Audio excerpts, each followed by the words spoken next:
Magandang umaga po. So good to see all of you. And we are nearing to our testimonial dinner. Maraming salamat po dun sa mga bumili ng tickets and sa mga hindi pa po nakakabili. Available po kay Ate Gladys yung ating testimonial dinner ticket.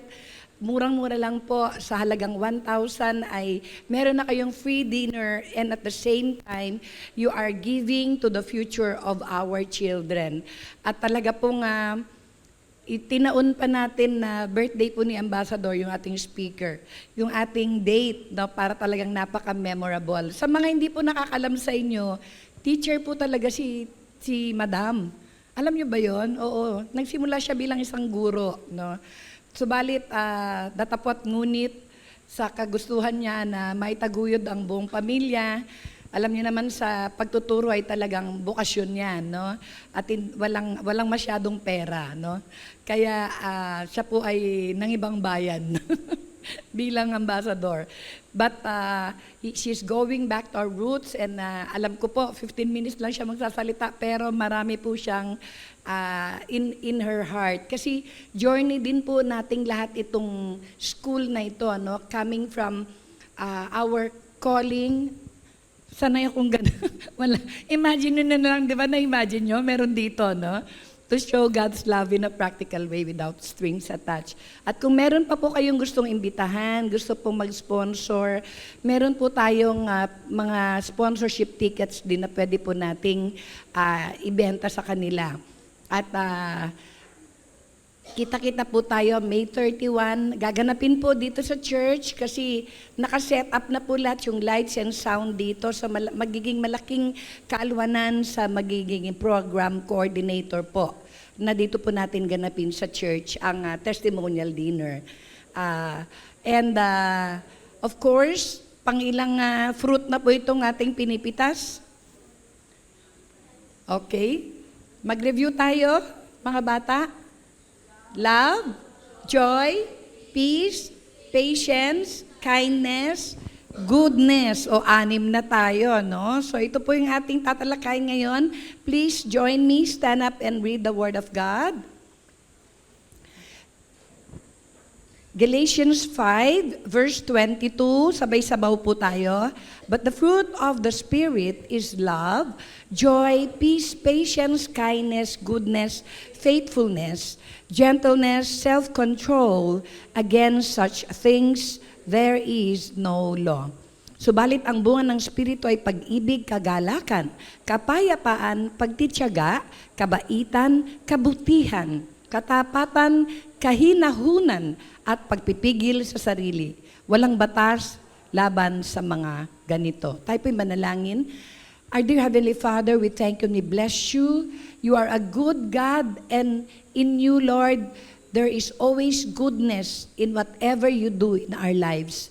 Your sovereignty, Lord, is all over, written in the history of faith, family church, and in the ministries and in the work and assignment that you have given us. And therefore, Lord, this goodness permeates in our lives, in the life of each one of us. At kung titingnan po namin, Panginoon, looking back from where we have been, from where we started, na talagang dumaan po kami sa pagdarahop, dumaan po kami sa kakulangan, dumaan po kami sa kagutuman, subalit sa inyo pong kabutihang loob, Panginoon, we are where we are right now, and we are who we are right now because of your goodness and placing such value and worth and importance in our lives. And therefore, Lord, we endeavor to be good ourselves because we know, Lord, that this goodness is a byproduct of the sealing of the Holy Spirit, of our sonship, of our daughtership in you and in Christ Jesus. Father, we thank you and we bless you. And as we read the Word of God, Lord, Holy Spirit, we ask of you to illuminate the Word of God to us so that we will realize and understand and establish in our lives the depth and the height, the width and the length of the love of Jesus Christ for each one of us. And for those of us who are lacking in this virtue and in this fruit, O Lord, may this morning be a morning of rejuvenation, of refreshment, and of conviction, Lord, that as we listen to your word, faith will rise up, O God, and faith that will choose to obey you and to display and to manifest the fruit of goodness in our life. Because we pray all this in the mighty name of our Lord Jesus Christ. Amen and amen. Tayo po'y makaupo na. Goodness. What is goodness? So magkakaroon po tayo ng working understanding or definition before we go on with our topic. I made some research and word search, and goodness is the ability to do the right thing in every circumstance. So ang kabutihan daw ay yung ating kakayahan o abilidad na gawin kung ano ang tama sa mga sitwasyon na ating hinaharap. No? Gawin ang tama sa mga sitwasyon na ating hinaharap.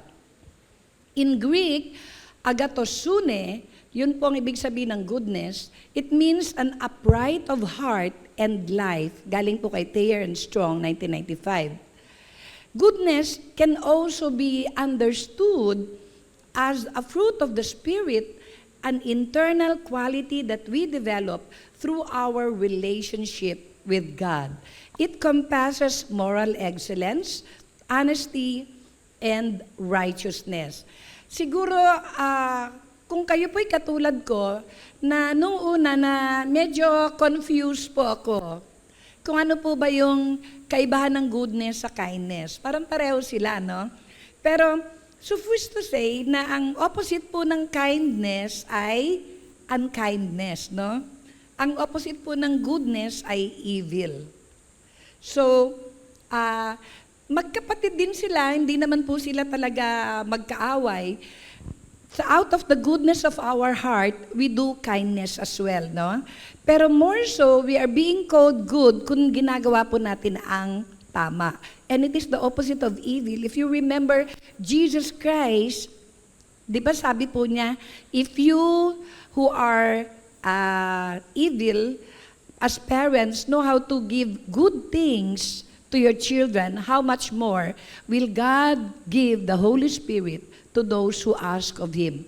So makikita nyo kahit si Jesus Christ ay ipinapatungkol niya ang kabutihan sa kasamaan.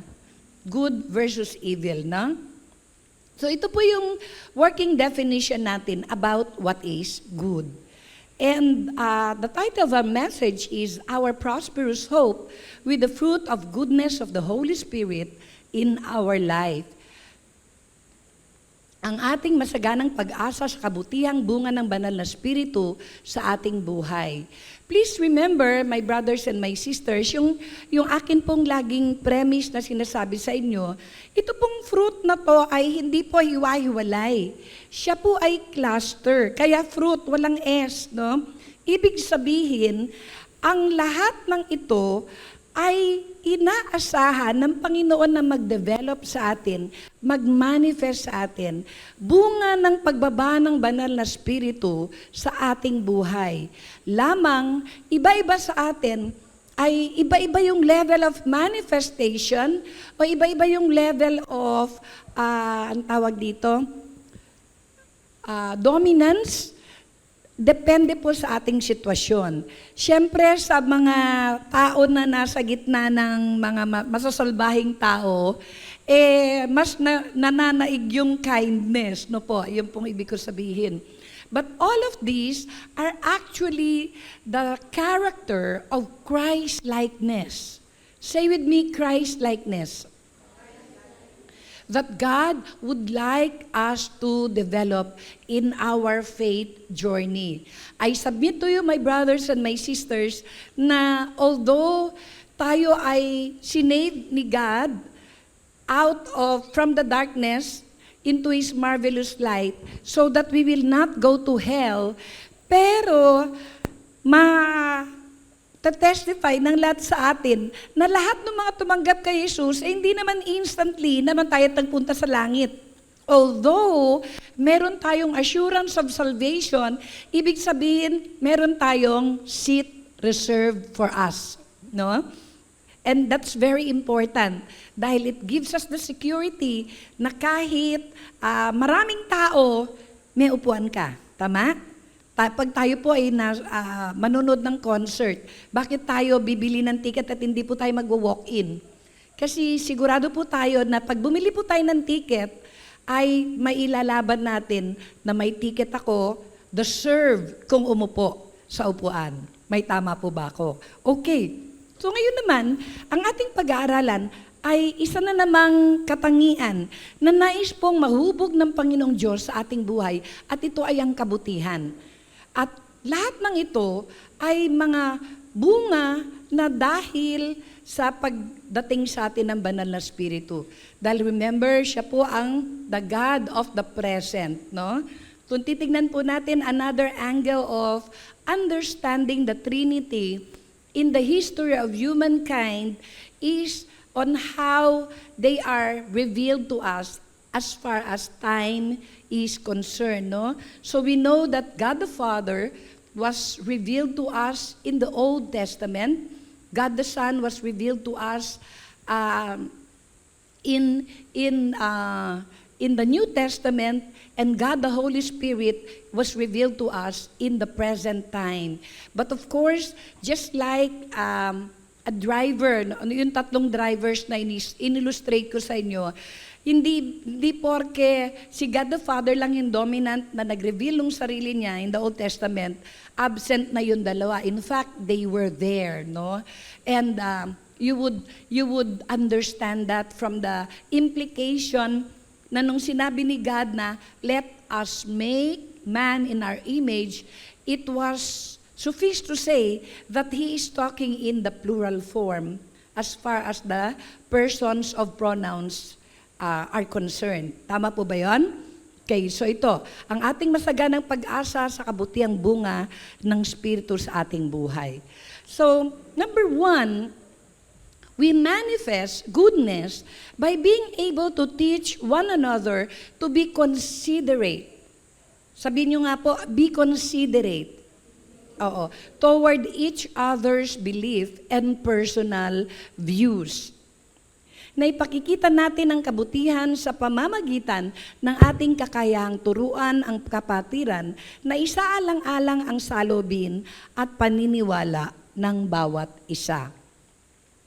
Alam niyo mga kapatid, as your pastor, lagi ko pong advokasya na hindi po tayo mag-argue over minor issues, hindi lang po sa bawat isa, but as well as sa mga kapatiran natin sa ibang kongregasyon, no?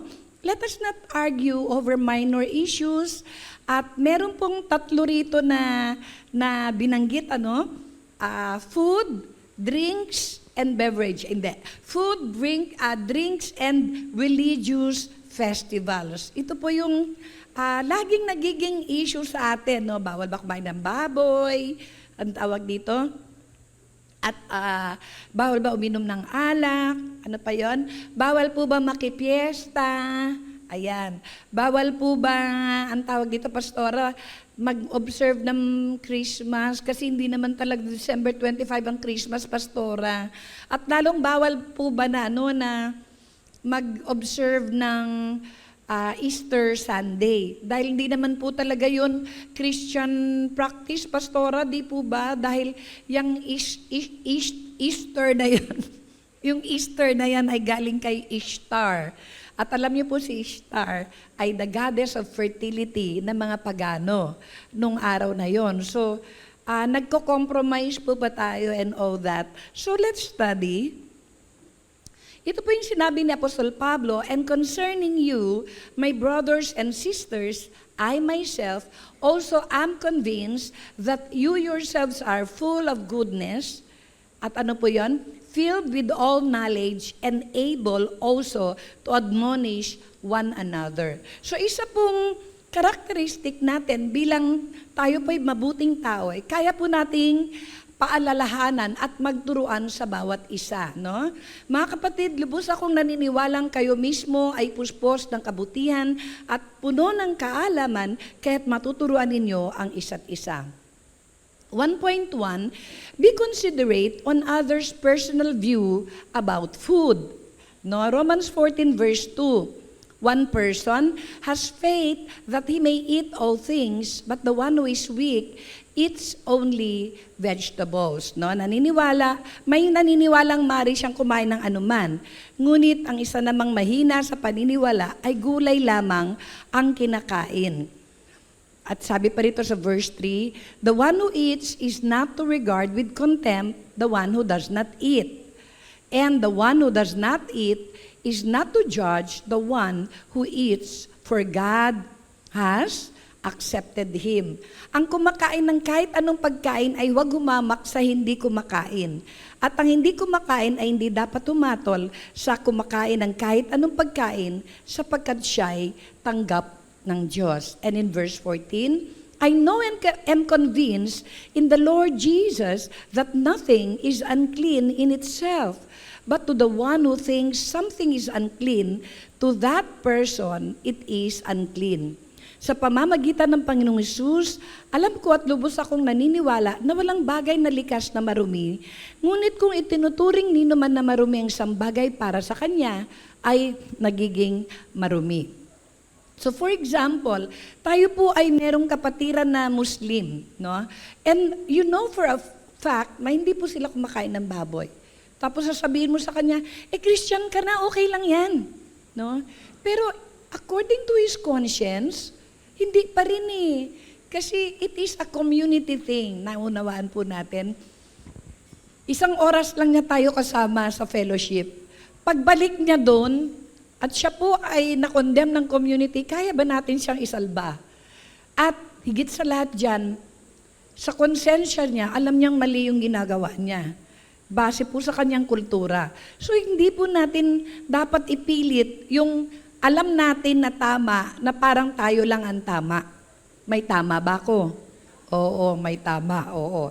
Kasi po, merong mga bagay, as far as the conscience is concerned, na hindi po it's a matter of right or wrong. Pwede po naman na marami tayong tama. O merong mga sinasabi ang Bible na absolute truth. Alam natin yan. The Ten Commandments is absolute truth. Pero merong mga bagay na sinasabi ang Panginoon that we do it by faith. Diba?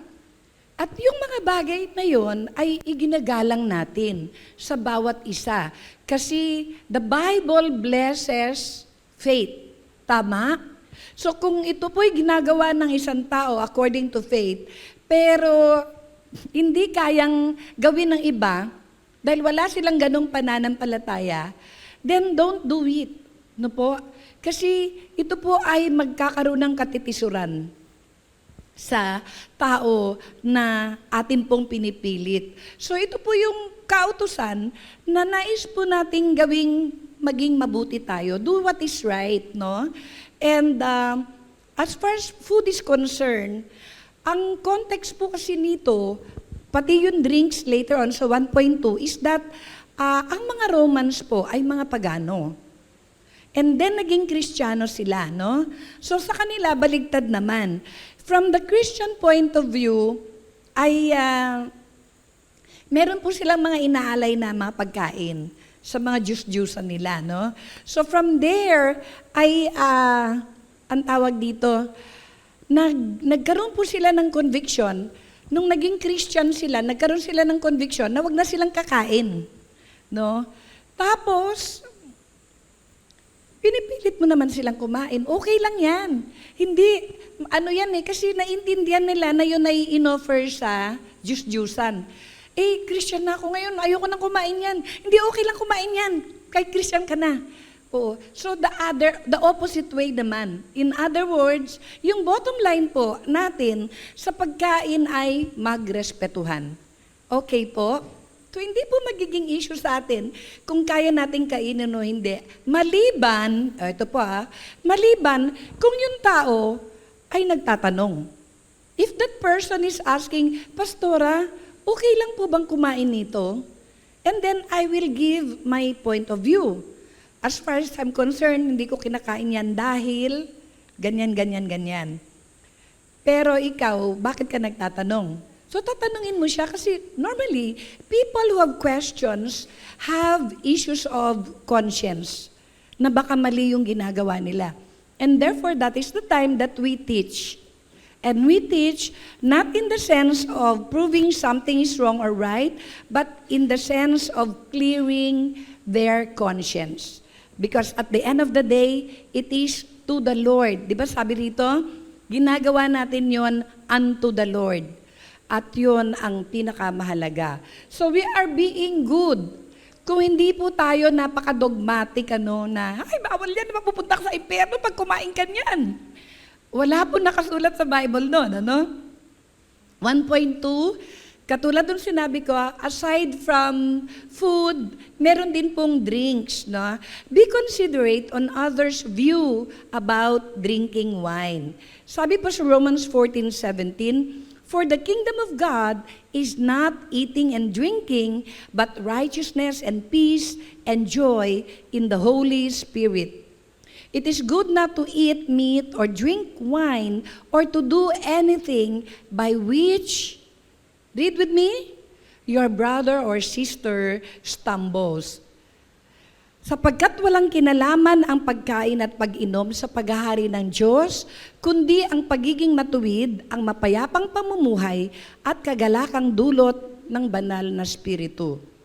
Mabuti pang huwag ka nang kumain ng karne o uminom ng alak o gumawa ng anumang bagay na makatitisod sa iyong kapatid. Again, it is about our care and concern of other people.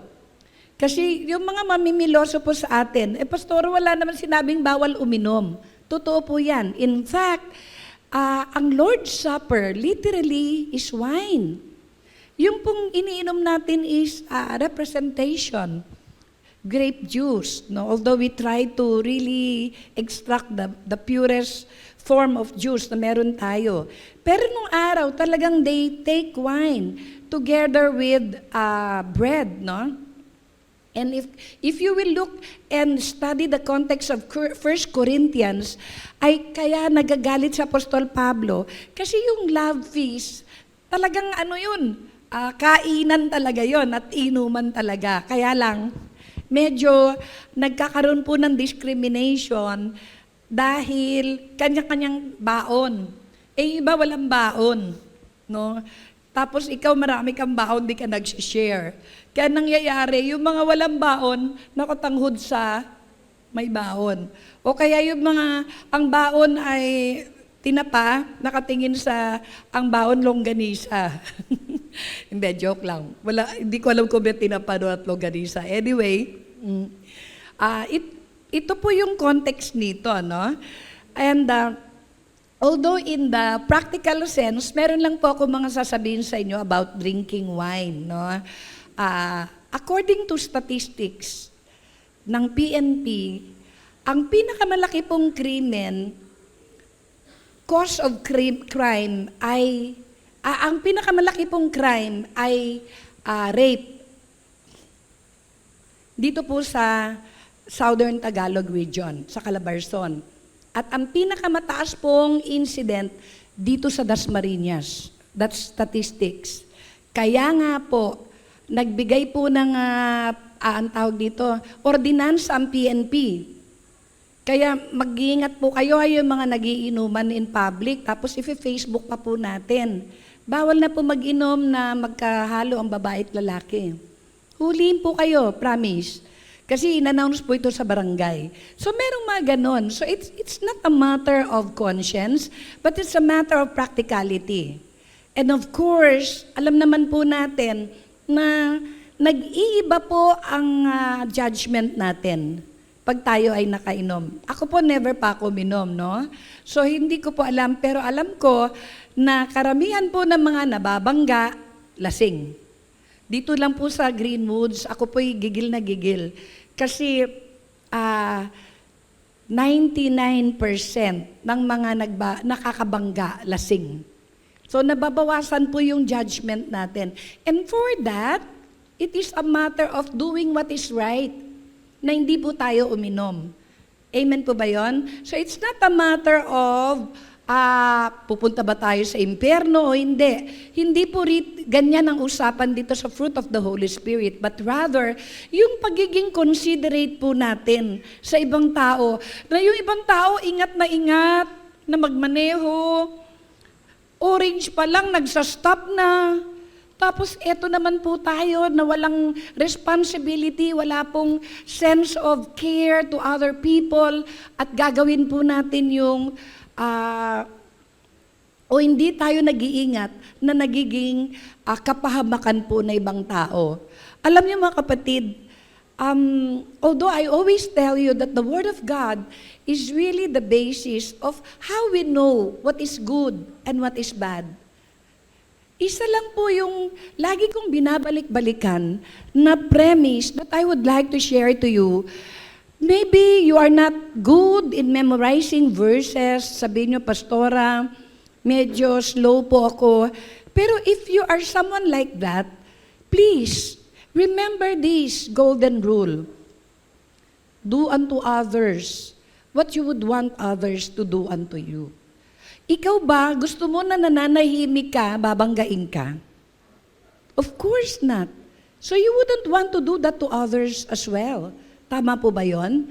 That's why the Word of God is really our gauge of thinking about what is good and what is evil as far as our relationship to other people is concerned.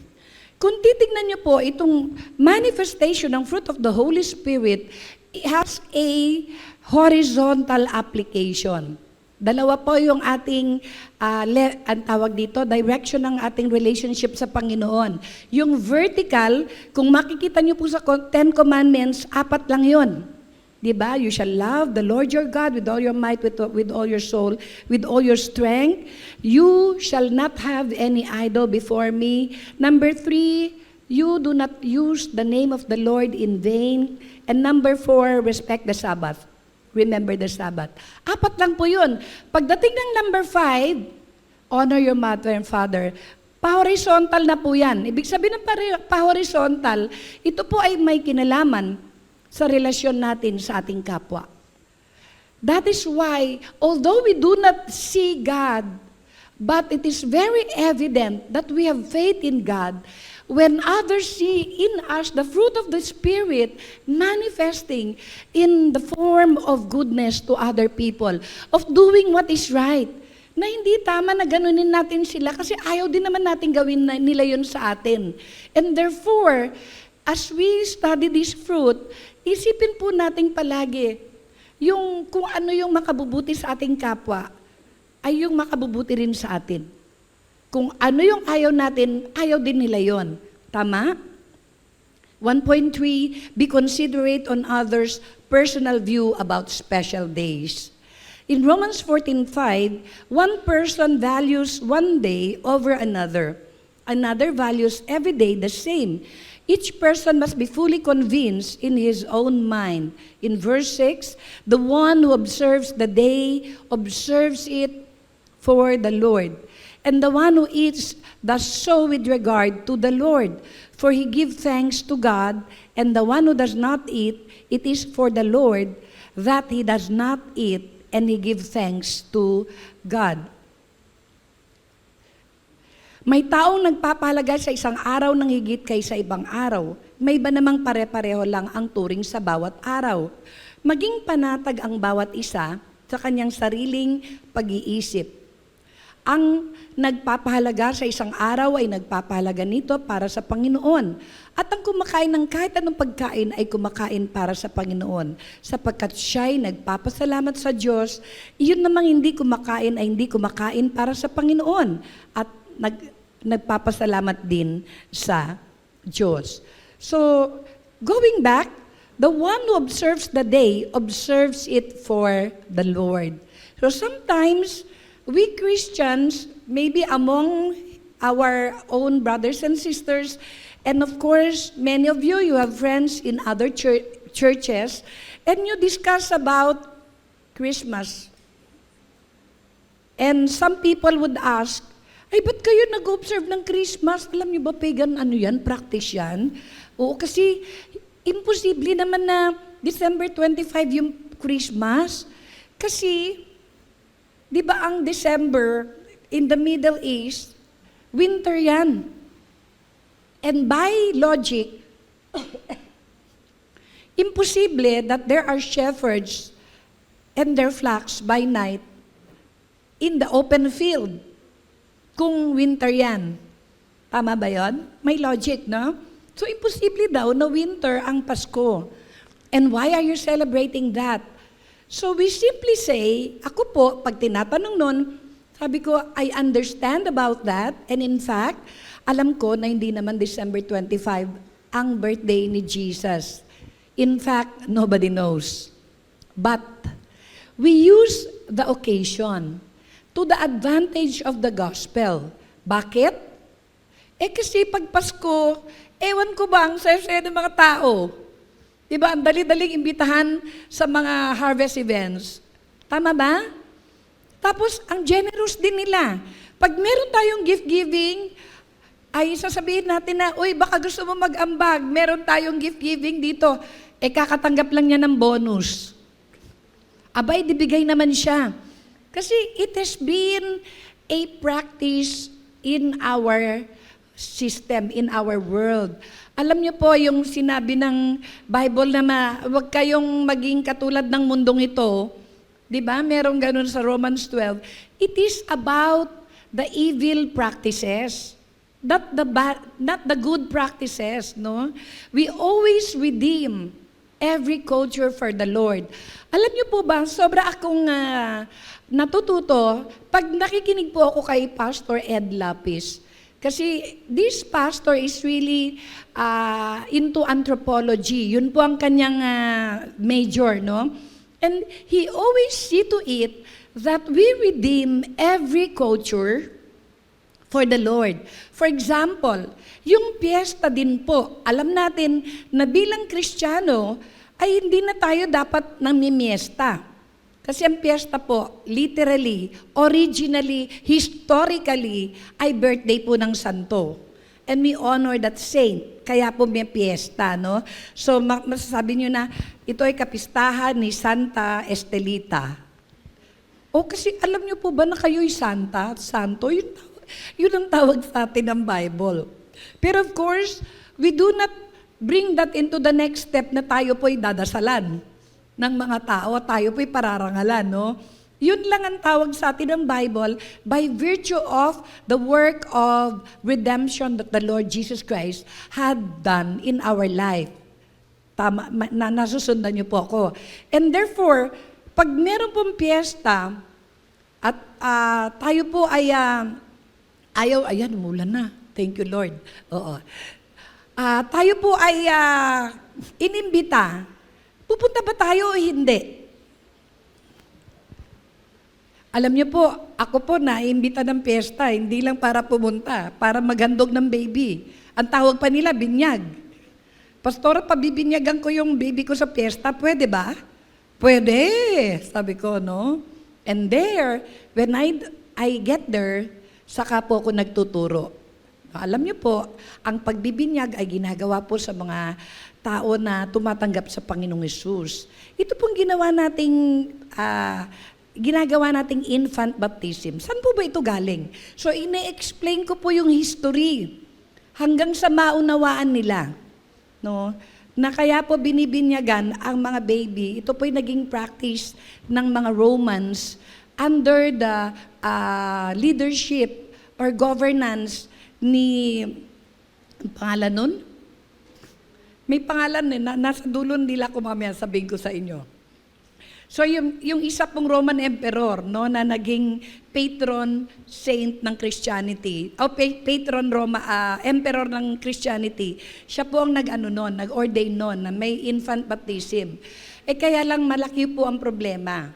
Bakit kamo? Alam ng simbahan na ang mga binabaptize, mga believers, yung gumawa po ng personal na relasyon, na desisyon para tanggapin si Jesus bilang tagapagligtas ng kanilang buhay. So ang baptism po ay public confession lamang. So nakaisip sila ng paraan, alam ko na, maglagay tayo ng confirmation. Kaya po ang bata may kumpil. At ginagawa po ito at the age of accountability. Nung araw, kinukumpilan po ang bata 7 years old. Bakit? Kasi yun po nag-grade 1 ng bata. So nagkakaroon na po ng kaalaman ng bata sa kanyang desisyon ng pang-intindi dahil pumapasok na sa eskwelahan. Sa ibang bansang alam ko, kinukumpilan po ang mga bata 13 years old. And then minove nila ng 17. So paiba-iba po, no? Pero it's the same idea.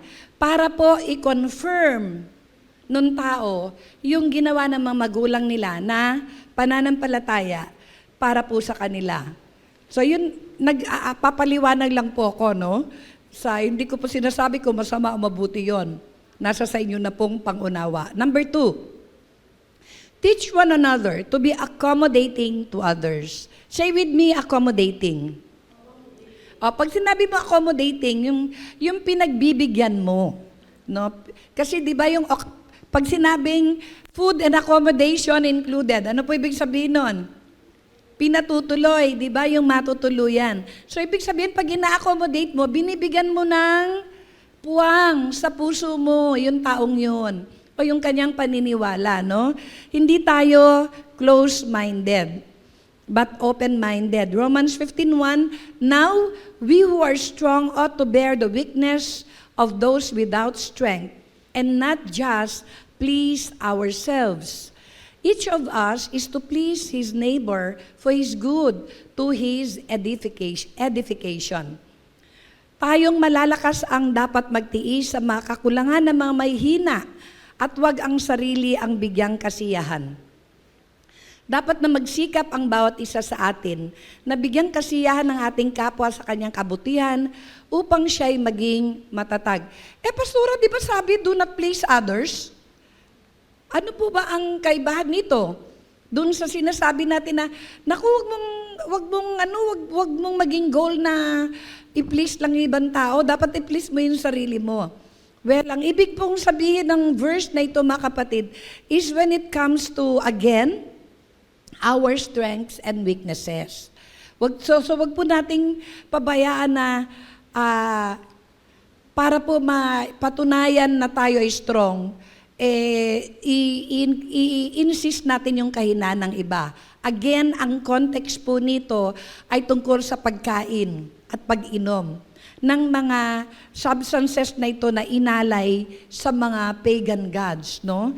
So, dahil lang sa yung mga mahihinang pananampalataya na sa tingin nila nagkakasala sila, pag ginagawa nila yon, pag kumakain sila ng foods offered to the gods, bayaan nyo na sila. Yun yung kasiyahan nila Yun ang ibig sabihin nun, okay?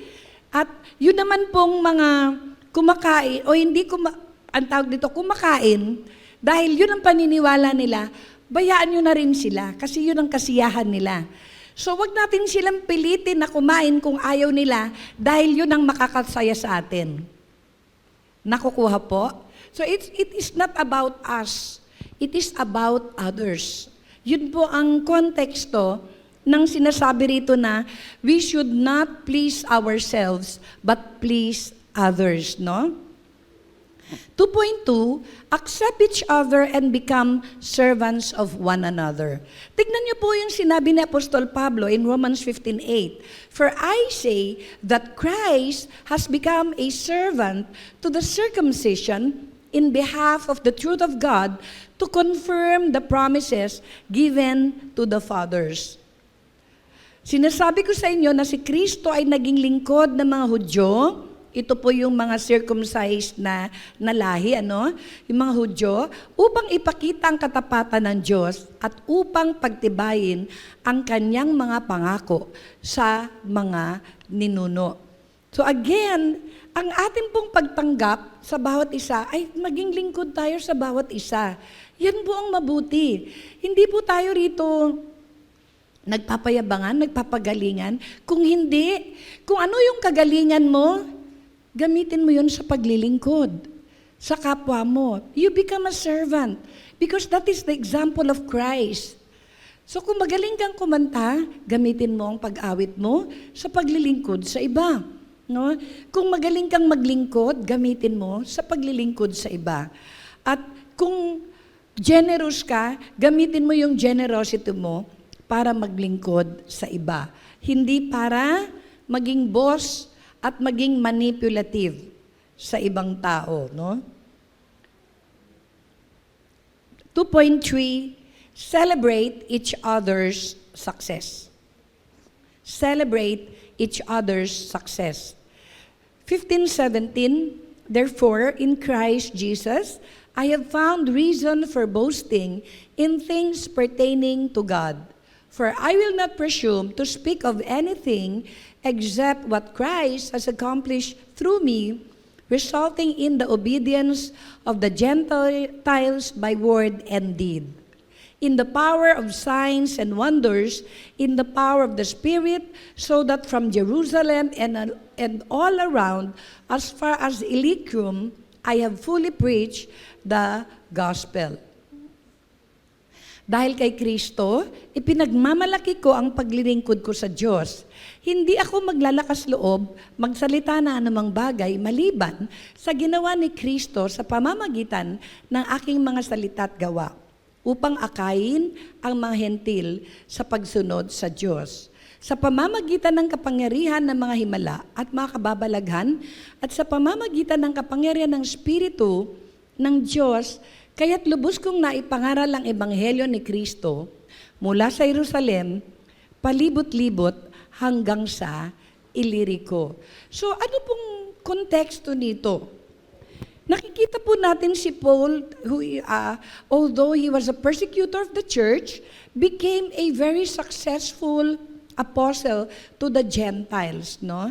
And of course, ang nangyari po rito nung nabalitaan ng mga original apostles na based po sa Jerusalem, sino po yung mga yon?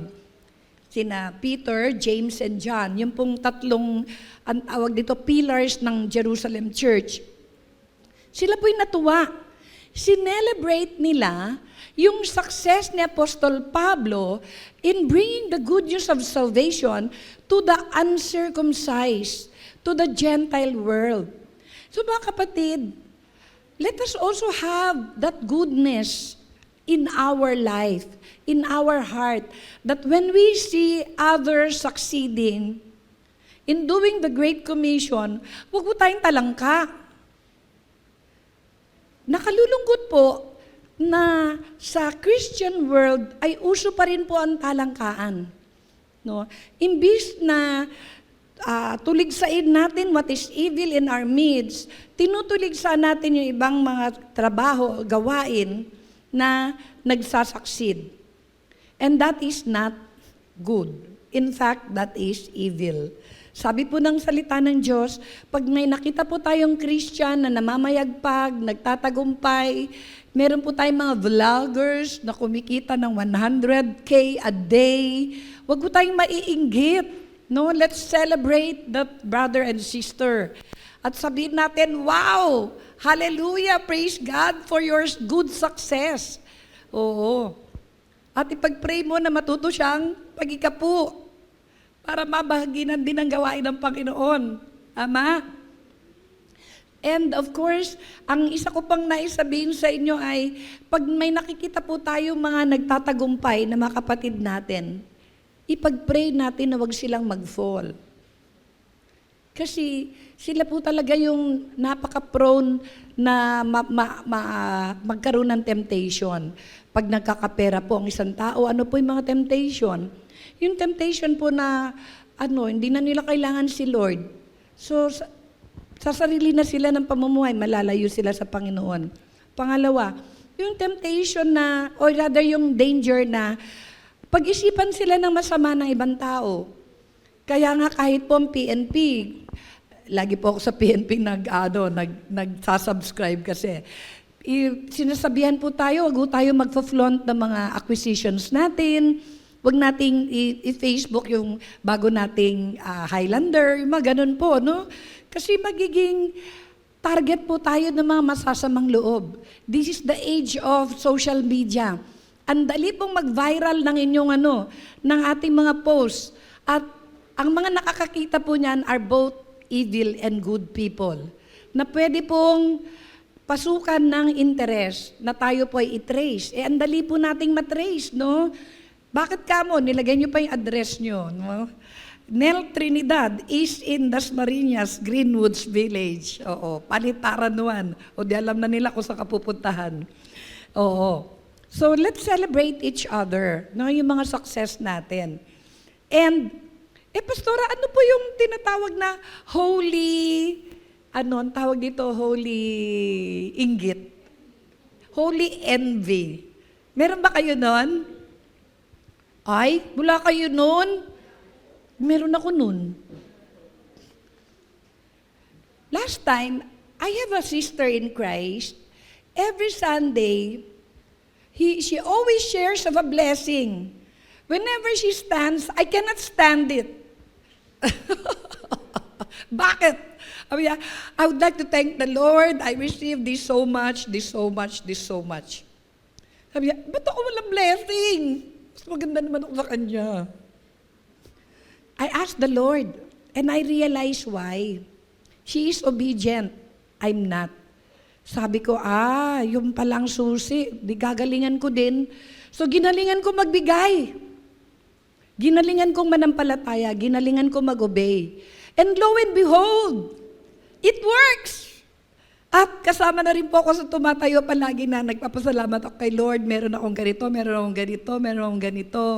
Hindi pa natatapos yung aking blessing, ito pabalik na, no? Alam niyo, one time, parang mga last month, pinakita ko po kay Lord yung L'Oreal ko. Sabi ko, Lord, mauubos na. Bigay din po yun, ha? Mauubos na to. Palitan mo na. Nasa CR po ko habang kinukulit ko si Lord. Tapos alam niyo, last week, pinalitan na ni Lord kasi nakita niya, ay, paubos na nga anak, papalitan ko na. Oh, yes. Oh, mainggit kayo, bilis. Okay.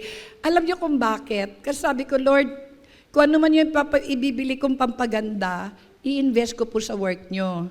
Ikaw na bahala magpaganda sa akin. O, di ba? Mag-58 na po ako, mga kapatid, pero mukha lang akong 57. Di ba? Do you agree? Oh, yan ang sikreto. Always unahin si Lord, no? Ha? Oo. Wala po, di pa ako Oo. Di pa ako senior, ha? Huwag niyo ako hingin ng discount. Huwag niyo ako bibigyan ng discount, tatanggihan ko yan. Okay, pag, ma'am, papadiscount po kayo? Hindi. Magbabayad ako buo. Lagi ako tinatanong sa grocery, bakit kaya? To respect each other's church ministry assignment, number 3. Respetuhin natin ang gawain o ministry na pinapagawa ng Panginoon sa bawat isa sa atin. Kahit sa ibang church. 3.1, recognize that those who are doing the Great Commission are with us, no matter which ministry or church they belong to. No? Kakampi natin, kasangga natin ang lahat ng tumutupad ng Great Commission. Kahit sa bang ministry o church, sila kabilang. Mark 9:38, John said to him, Teacher, we saw someone casting out demons in your name and we tried to stop him because he was not following us. But Jesus said, do not stop him, for no one who does a mighty work in my name will be able soon afterward to speak evil of me. For the one who is not against us is for us. Sinabi sa kanya ni Juan Guro, nakakita kami ng isang taong nagpapalayas ng mga demonyo sa inyong pangalan. Pinagbawalan namin siya sapagkat hindi siya sumasama sa atin. Ngunit sinabi ni Jesus, huwag niyo siyang pagbawalan, sapagkat walang taong gumagawa ng himala sa pamamagitan ng pangalan ko, ang agad makapagsasalita ng masama tungkol sa atin. Sapagkat ang sino mang hindi laban sa atin, ay panig sa atin. The goodness that the Holy Spirit would like to see in our lives, mga kapatid, yung makita natin yung ibang church bilang kaagapay natin, bilang katuwang natin, because the work of the Great Commission is very big. Ilang bilyon na po ang tao sa mundo. Ilang bilyon pa lang po nare-reach ng gospel. Ilan bilyon pa lang po ang totoong mga Kristiyano. napakalaki po ng task natin. So this is not about competition, but rather, dapat po tayong matuwa na meron pong mga kapatiran na talaga pong gumaganap sa mabuting balita ng kaligtasan. 3.2, recognize that we have our own assignments. No copying. May kanya-kanyang pinapagawa ang Panginoon sa ating lahat, no? Hindi tayo pwedeng mangopya. Lagi ko po sinasabi sa inyo, we are a community church. The Lord has called us to serve the community. At hindi po tayo mga, tawag dito, sosyalin. No, ang tawag dito, wala po tayo sa mall. Hindi po yun ang ministry na pinagawa ng Diyos atin. That is not our assignment. So, hindi po natin pwedeng kopyahin yun. No? Ay, pastora, alam mo, ganito ginagawa nila eh. Hindi natin pwedeng gawin yun. Hindi applicable sa atin. No? Kung ano yung binigay na assignment ng Panginoon sa atin, yun ang gagawin natin. May kanya-kanyang pinapagawa si Lord sa atin. So yun yung lagi niyong tatandaan. Alam nyo, just recently, ay nabash po kami ng mga kasama ko dito sa village. Pero nabash kami ng mga bashers, hindi ng mga hindi bashers. Alam niyo ibig ko sabihin? Yung mga wala talagang magawa. And I felt so bad on that night na talagang nag-ano ako sa Panginoon. I just look up to the Lord in prayer. Nakatulog po ako na nananalangin. And then I woke up and I did my devotion. And the Lord gave me a very beautiful word. Kasi nagbabasa po ako in Luke. At sabi niya, yung word na nagrema sa akin is faithfulness. Be faithful. Oo. Yung mga nagbabash sa atin, whether may gawin tayo o hindi, magbabash pa rin yan. No? So, anong ginawa ko? Yun yung trabaho ko. I woke up, I rise up again. So, yun yung resilience, Lahat po tayo talaga kinakabog ng kaaway. Pero be resilient, bangon agad. Oo, rest back ka agad. Yun ibig sabihin ng resilient, yung nakakabangon agad. Bangon agad ako. Tama-tama may gawain at that time. So, ginalingan ko, inagahan ko, pumunta dun. Tapos nung nandun na yung mga, may vaccination sa center, nandun kami, nagpa-picture kami, at pinost namin sa Facebook. Please understand, di po ako nagyayabang. I'm just putting that up to the Lord na, Lord, here I am. I'm faithful. Because you know what? Time will come. Nobody will be grateful. Time will come. All odds, ODDS, yung lahat po ng kontra will be with us. And you will not have that strength to go on until you go back to the why. Bakit? Why are you doing what you are doing? And then you come back to the fact, Lord, this is my assignment. Bakit mo ba ginagawa yan? Libre lang naman yan. Wala ka naman mapapala dyan. Papagod ka dyan. Then I come back to the main reason. This is my assignment. That's all. Pastora, bibigyan kita ng visa, bibigyan kita ng sweldo, bibigyan kita ng pabahay. Dito ka na lang mag-serve sa amin nung nasa abroad po ako. And then I said, and I will say this with humility, kahit bigyan mo ko ng 1,000,000 na sweldo, kung alam ko na hindi yan ang assignment ko, I will not accept it. Why? Because my God is able to bless me exceedingly and abundantly, far beyond my imagination, if it is my assignment. And if everyone will be against me and no one is able to appreciate me, ang sabi po ng Romans 8, if God is for me, no one can be against me. And that's all that I needed to be able to continue my purpose and my assignment. I will finish my assignment and I will see to it that I will be faithful to my Master and to my God. There's only one person who you should honor in your life. You should only honor God. Because when you honor God, ano po sabi niya? I will honor those who honor you. Pag kayo po, mga kapatid, ay nabubuhay ng may pagpaparangal sa Panginoon Diyos, I guarantee you, hindi ho kayo pababayaan ng Diyos na mapahamak. Hindi ho kayo pababayaan ng Diyos na magbukang busabos at magbukang basahan. He will dress you up. He will do everything to prep you up. Si Lord po ang magiging tagapagtanggol natin, ang magiging benefactor natin. Si Lord po ang magtataas sa atin. You honor God. And if you know that that is your assignment, do it faithfully even when no one else believes in you. Do it faithfully even if no one else will go with you. Do it faithfully even if no one else will appreciate you. And God will honor you. We read the same idea in Paul's epistle to the Galatians. On the contrary, when they saw that I'd been entrusted with the gospel to the uncircumcised, just as Peter had been entrusted with the gospel to the circumcised, for he who worked through Peter for his apostolic ministry to the circumcised, worked also through me for mine to the Gentiles. And when James and Cephas and John, who seemed to be pillars, perceived the grace that was given to me, they gave the right hand of fellowship to Barnabas and me, that we should go to the Gentiles, and they to the uncircumcised. Nirecognize pa nga nila na pinagkatiwalaan ako ng Diyos para i-preach ang gospel sa mga Gentiles, at si Peter naman ang pinagkatiwalaang mag-preach sa mga Jews.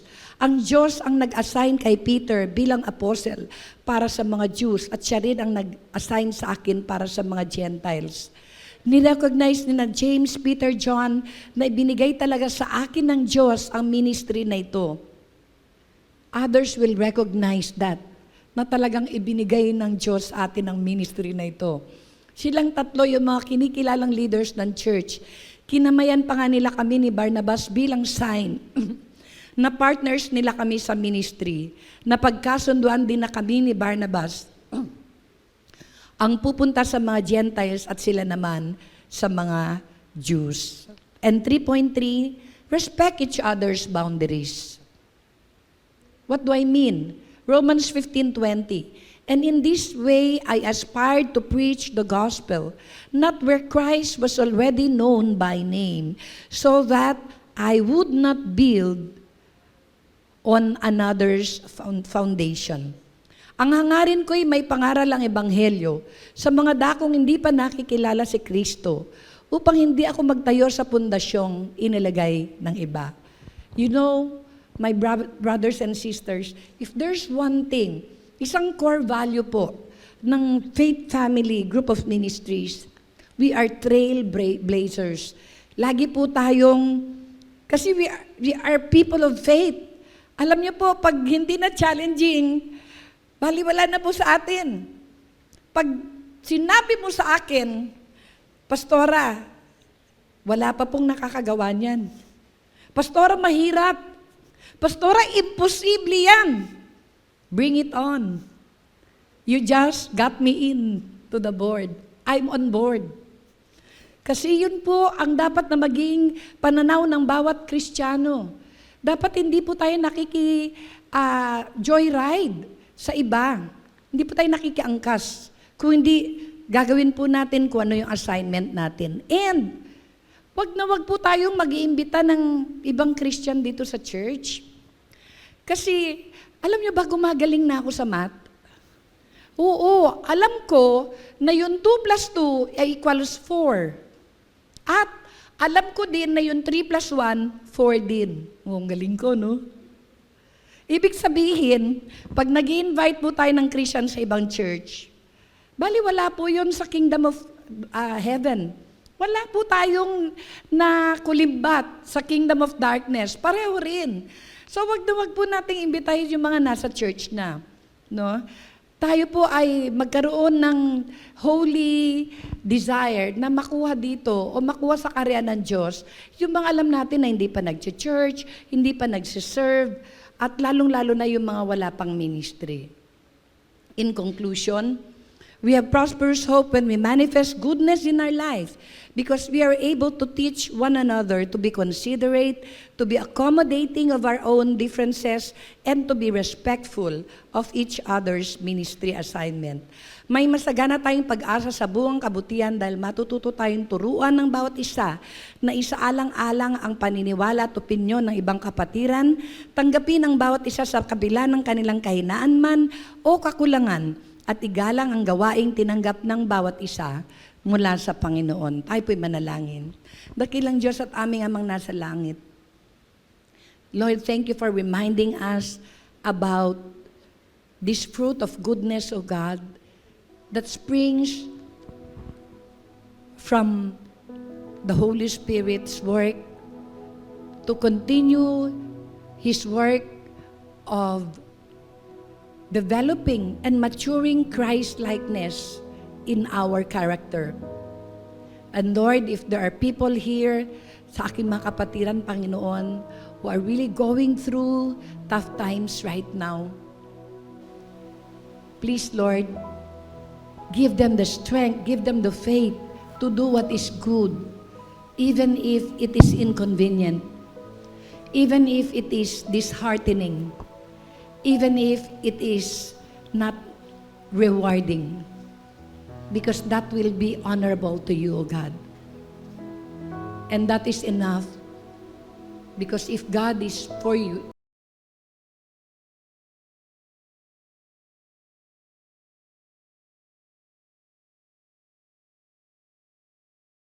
Lord.